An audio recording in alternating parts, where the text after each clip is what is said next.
What is the laziest thing you've ever done? I was once on a US military ship, having breakfast in the wardroom, officer's lounge, when the operations officer, OPS, walks in. This guy was the definition of not a morning person. He's still half asleep, bleary-eyed. Basically a zombie with a bagel. He sits down across from me to eat his bagel and is just barely conscious.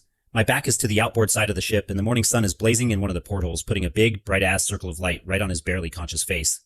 He's squinting and chewing and basically just remembering how to be alive for today. It's painful to watch.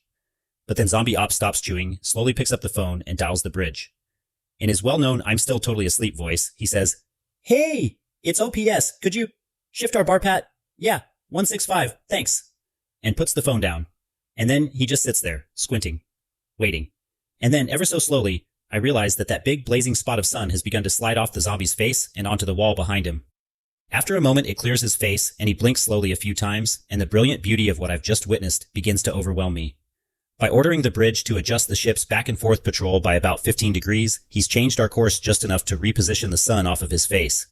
He's literally just redirected thousands of tons of steel and hundreds of people so that he could get the sun out of his eyes while he eats his bagel. I am in awe. He slowly picks up his bagel, and for a moment I'm terrified at the thought that his own genius may escape him, that he may never appreciate the epic brilliance of his laziness, since he's not going to wake up for another hour. But between his next bites he pauses, looks at me, and gives me the faintest, sly grin, before returning to gnaw slowly on his zombie bagel.